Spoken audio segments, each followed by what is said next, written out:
পুরাণ channel. এখানে ভৌতিক ঘটনা শোনানো হয়। নমস্কার বন্ধুরা, আশা করি আপনারা সবাই ভালো আছেন। আমি কিংশুক ঘোষ আছি আপনাদের সঙ্গে, আর আপনারা শুনতে পাচ্ছেন প্রেত পুরাণ কথা।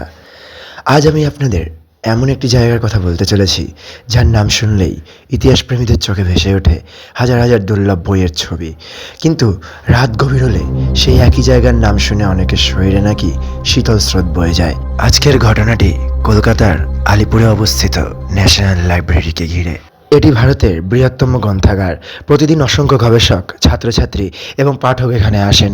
দিনের আলোয় এটি জ্ঞানচর্চার এক পবিত্র স্থান, কিন্তু রাত নেমে এলে তখন কি সত্যিই বদলে যায় এই বিশাল ভবনের পরিবেশ? বহু বছর ধরে এখানকার নিরাপত্তারক্ষী, কর্মচারী এবং আশেপাশের কিছু মানুষের মধ্যে নানা রহস্যময় অভিজ্ঞতার গল্প প্রচলিত রয়েছে। কেউ বলেন গভীর রাতে ফাঁকা করিডোরে হঠাৎ কারো পায়ের শব্দ শোনা যায়। কেউ দাবি করেন পুরনো সিঁড়ির কাছে সাদা পোশাক পরা এক অচেনা ছায়াকে দাঁড়িয়ে থাকতে দেখেছেন। আবার কেউ বলেন বইয়ের তাকের মাঝখানে এমন কারো উপস্থিতি অনুভব করেছেন যাকে চোখে দেখা যায়নি। তবে এখানেই একটি গুরুত্বপূর্ণ কথা বলে রাখা দরকার। এই ঘটনাগুলির কোনোটি সরকারি বা বৈজ্ঞানিকভাবে অতিপ্রাকৃত বলে প্রমাণিত হয়নি। এগুলো বহু বছর ধরে প্রচলিত কিংবদন্তি, লোকমুখে শোনা অভিজ্ঞতা এবং ইতিহাসকে ঘিরে গড়ে ওঠা রহস্যের অংশ। তাই আজকের ভিডিওতে আমরা ইতিহাস নথিভুক্ত তথ্য এবং প্রচলিত ভৌতিক কাহিনী এই তিনটিকেই আলাদা করে জানার চেষ্টা করব। তাহলে আলো নিভিয়ে হেডফোন কানে দিয়ে শেষ পর্যন্ত আমাদের সঙ্গে থাকুন, কারণ আজকের ঘটনা শেষ হওয়ার পর হয়তো আপনি ন্যাশনাল লাইব্রেরিকে আর আগের চোখে দেখতে পারবেন না। বর্তমান ন্যাশনাল লাইব্রেরি ভবনটি একসময় বেলভেডিয়ার হাউস নামে পরিচিত ছিল। ব্রিটিশ আমলে এটি ছিল অভিজাতদের বাসভবন। পরে এটি ভারতের গভর্নর জেনারেলের সঙ্গে যুক্ত হয়। দীর্ঘ সময় ধরে এই প্রাসাদে অসংখ্য রাজনৈতিক বৈঠক, গোপন আলোচনা এবং ঐতিহাসিক ঘটনা ঘটেছে। এই ভবনের প্রতিটি দেওয়াল যেন ইতিহাসের নীরব সাক্ষী। কিন্তু ইতিহাসের সঙ্গে সঙ্গে জন্ম নেয় আরেকটি বিষয়, তা হলো রহস্য।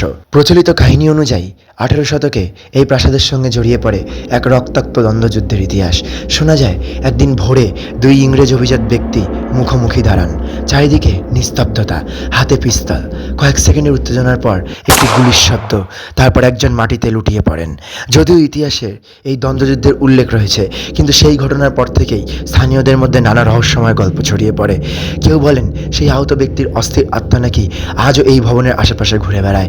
আবার অনেকেই এই দাবিকে নিছক লোককথা বলে উড়িয়ে দেন। কিন্তু রাতের ডিউটিতে থাকা কিছু নিরাপত্তারক্ষীর অভিজ্ঞতা যেন সেই বিতর্ককে আরও গভীর করে তোলে। তাদের মধ্যে কয়েকজনের দাবি, মাঝরাতে ভবনের একটি নির্দিষ্ট করিডোরে টহল দেওয়ার সময় হঠাৎ মনে হয় কেউ যেন ঠিক পেছনেই হাঁটছে। তারা থেমে গেলে পায়ের শব্দও থেমে যায়। আবার হাঁটা শুরু করতেই পেছনে আবার শোনা যায় ধীর ভারী পদচারণা। তারা দ্রুত টর্চ জ্বালিয়ে চারিদিকে আলো ফেলেন, কিন্তু সেখানে কেউ নেই। শুধু পুরনো দেওয়াল, অন্ধকার করিডোর আর বুকের ভেতর ক্রমশ বেড়ে চলা অজানা আতঙ্ক। শীতের এক রাত, সময় তখন প্রায় রাত 1টা। ঘড়ির কাঁটা ধীরে ধীরে এগিয়ে চলছে, আর ন্যাশনাল লাইব্রেরির বিশাল চত্বর নেমে গেছে গভীর নীরবতায়। দিনের বেলায় যে জায়গায় হাজার হাজার মানুষের পদচারণা শোনা যায়, রাতের সেই একই জায়গায় যেন সম্পূর্ণ অন্য এক পৃথিবী। প্রচলিত কাহিনী অনুযায়ী বহু বছর আগে এক নিরাপত্তারক্ষী সেদিন একাই টহল দিচ্ছিলেন। চারপাশে হালকা কুয়াশা, দূরে পুরনো গাছের ডাল বাতাসে দুলছে। হঠাৎ তিনি লক্ষ্য করেন লাইব্রেরির পুরনো করিডোরের শেষ প্রান্তে যেন কেউ দাঁড়িয়ে আছে। সাদা রঙের পোশাক, মাথা সামান্য নিচু। প্রথমে তিনি ভাবলেন হয়তো কোনো পাঠক ভুল করে ভেতরে থেকে গেছেন। তিনি টর্চের আলো ফেললেন, কিন্তু আলো পড়তেই সেখানে কেউ নেই। করিডোর ফাঁকা। তিনি কয়েক সেকেন্ড স্থির দাঁড়িয়ে থাকলেন, তারপর আবার হাঁটা শুরু করলেন। মাত্র কয়েক কদম এগোতেই পেছন থেকে ভেসে এলো ভারী বুট জুতোর শব্দ।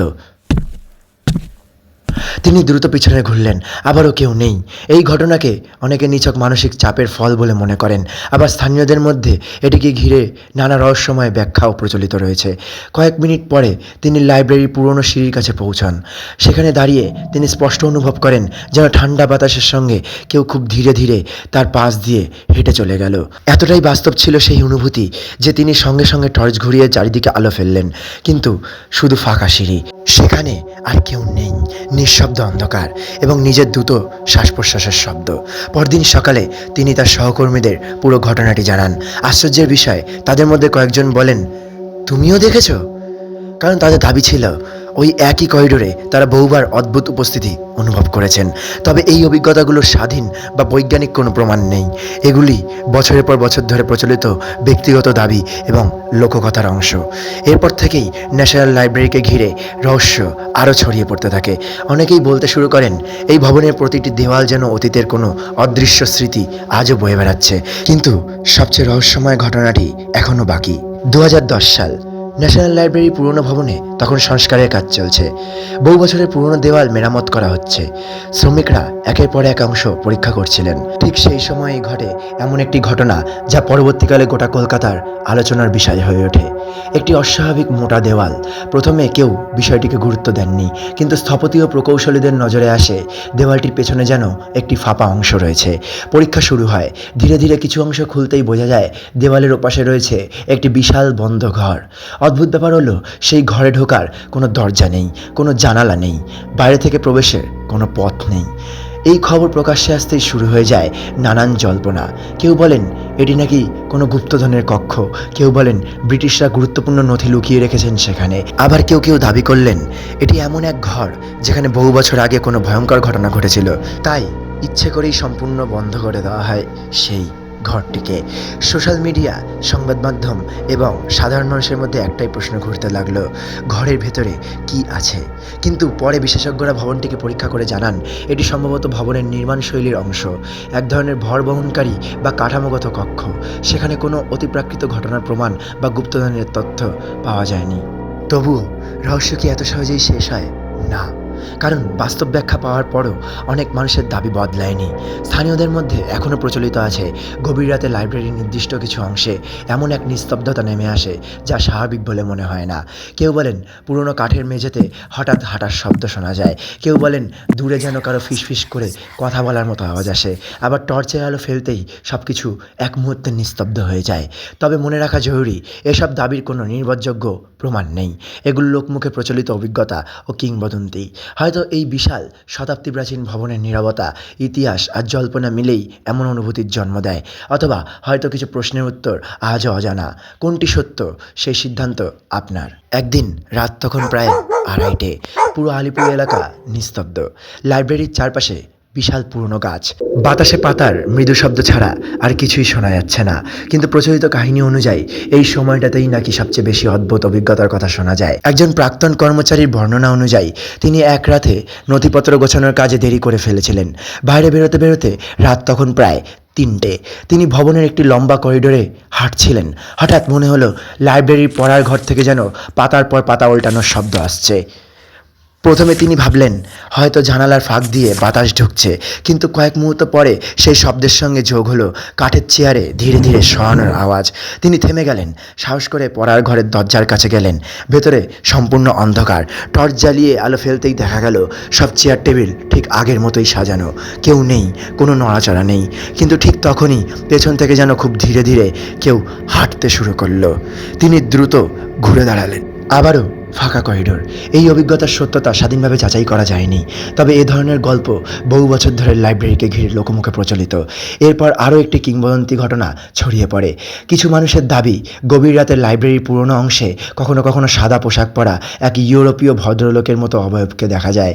তিনি নাকি ধীরে ধীরে করিডোর ধরে হাঁটেন, মাঝপথে এসে থেমে যান, তারপর হঠাৎ অদৃশ্য হয়ে যান। অনেকে মনে করেন এই গল্পের উৎস ব্রিটিশ আমলের ইতিহাস ও বেলভেডিয়ার হাউসকে ঘিরে গড়ে ওঠা গল্পকাহিনী।